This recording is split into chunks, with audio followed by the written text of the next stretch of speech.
একদিকে নামাজ, একদিকে রোজা, একদিকে হজ, একদিকে যাকাত, একদিকে কোরআনের তেলাওয়াত, একদিকে জিকির আজকার তাসবিহ তেলাওয়াত, একদিকে দান খয়রাত, চতুর্দিকে ঘুরে দাঁড়িয়ে যাবে। বলে তারপরে কি হবে? যখনই আযাবের ফেরেশতা আসবে বলবে খবরদার, আমি নামাজ, এই বান্দা নামাজের হেফাজত করেছিল, আমার উপর দিয়ে ডিঙিয়ে গিয়ে ওই ব্যক্তিকে তুমি আযাব দেবে, এটা আমি হতে দেব না। রমজানের রোজা যদি রেখে থাকো, রোজা বলবে আমার উপর দিয়ে যেতে দেব না। হজ ফরজ হলে হজ যদি করে থাকো, হজ বলবে আমার উপর দিয়ে যেতে দেব না। যাকাত ফরজ হলে যদি যাকাত দিয়ে থাকো, যাকাত বলবে আমার উপর দিয়ে যেতে দেব না। সকালে বিকালে সন্ধ্যাতে আল্লাহর কালামের তেলাওয়াত করেছো, কোরআন বলবে আমি আল্লাহর কালাম, আমাকে তেলাওয়াত করতো, আমাকে জিন্দা রেখেছিল, অতএব আমার উপর দিয়ে এই বান্দাকে তুমি আযাব দেবে, এটা হবে না। এটা হলো ছোট ভাই। এক ব্যক্তি বলছে, বড় ভাই, তুমি তো আমার বড় ভাই, বাপের সমতুল্য, তা আমি চরম কষ্টের মধ্যে আছি, তুমি আমার একটু উপকার করবে ভাই। বড় ভাই বলছে, তোর যতক্ষণ শ্বাসটা আছে ততক্ষণ করব, তারপর আর নয়। মেজ ভাই, তুমি একটু কিছু করবে না? বলে, তো এই মাটির উপরে যতক্ষণ আছিস ততক্ষণ আমি দেখব। বলে, ছোট ভাই? বলে, ওরা কি বললে? বলছে, বড় বলছে যতক্ষণ শ্বাস আছে দেখব। বলে, মেজ? বলছে, ও বলছে যতক্ষণ মাটির উপরে ততক্ষণ। তো বলে, আমি তোর সাথেই থাকবো। আল্লাহ রসুল সাল্লাল্লাহু আলাইহি সাল্লাম বোঝালেন, বড় ভাই হলো তোমার জীবনের কাজ। চুরি, ডাকাতি, রাহজানি, লুটপাট, ছিনতাই, চিটিংবাজি, ধোঁকাবাজি, দলবাজি, এ বাজি ও বাজি করে যা কিছু তুমি জড়ো করে রেখেছো, চোখ বন্ধ আর তোমার নয়। কে নমিনি? বিবি না হলে বেটা, আর তোমার নয়। বলে, মেজ ভাই?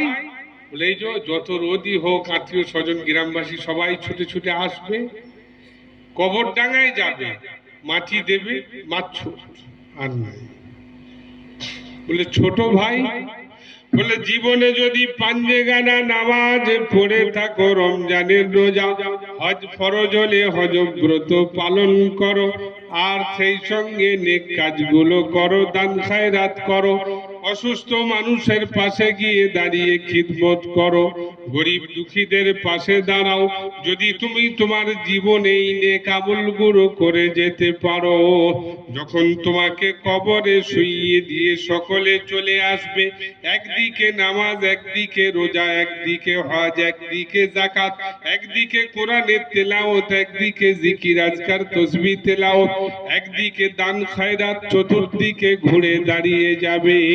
বলে তারপরে কি হবে?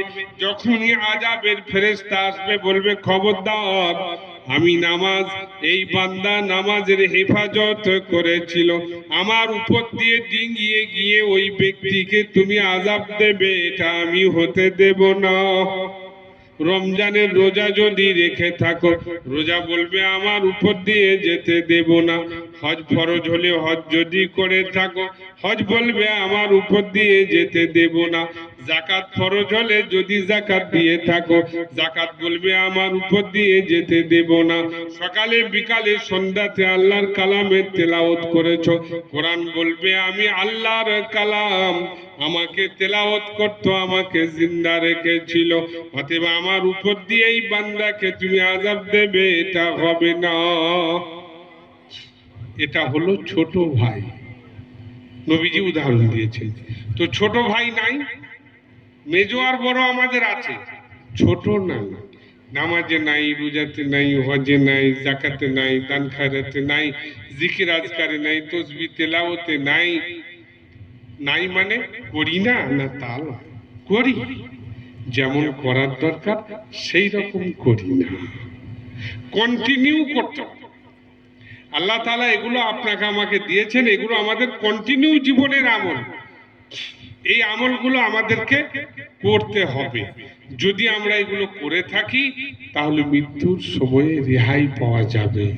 সেই জন্যই কবি শোনালেন, আহা ভুবন জুড়ে রূপের মেলা, কদম কদম ভয়,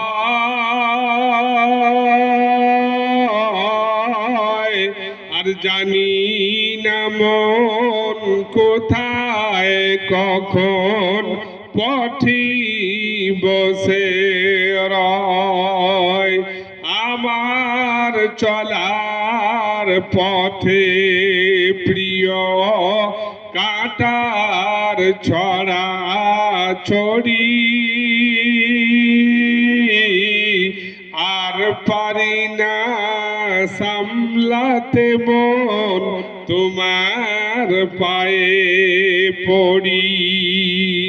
আহা তোমার প্রেমের পীযূষ পানে ধরার বুকে রস,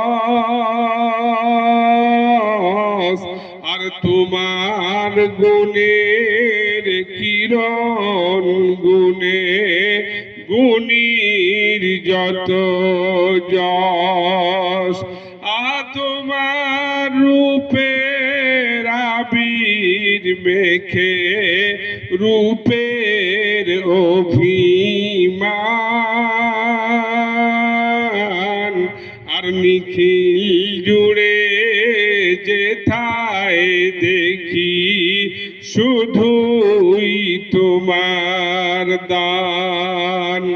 আহা সাগর বাতাস ঢেউয়ে বাজে তোমার মহান বাঁশি, নীল আকাশে তারায় চাঁদে তোমার মধুর হাসি। আহা তোমার প্রেমের করি পূজা, শক্তি সে তো নাই, তবু কদম তলায় দাসের নাথ দিতি হবে ঠাই। আহা ভুবন জুড়ে রূপের মেলা, কদম কদম ভয়, আর জানি না মন কোথায় কখন পথি বসে রয়। আল্লাহর পথে চললে আপনাকে কিছু কষ্ট মনে হবে, যেমন সুদি কারবার করলে ঘরে বসে আরামে ফ্যানের তলায় এসি দিয়ে থেকে টাকা আসতে থাকবে, মাঠে খাটতেও হবে না, কষ্টও করতে হবে না।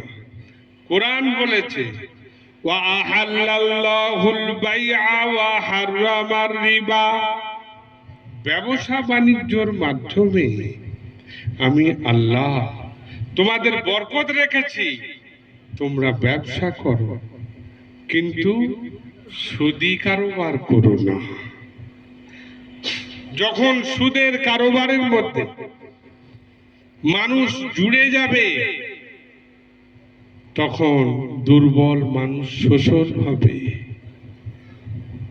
তার সুদ বাড়তে বাড়তে বলবে তোর ঘরটা হয়ে গেছে, সুদ বাড়তে বাড়তে বলে মোটরসাইকেলটা দিয়ে যা, সুদ বাড়তে বাড়তে বলে তোর 1.5 বিঘাটাও হয়ে গেছে, সুদ বাড়তে বাড়তে বললে 7 লাখ পৌঁছে গেছে, বলে আর আমার নাই, বলে তবে তোর বউটা দিয়ে যা।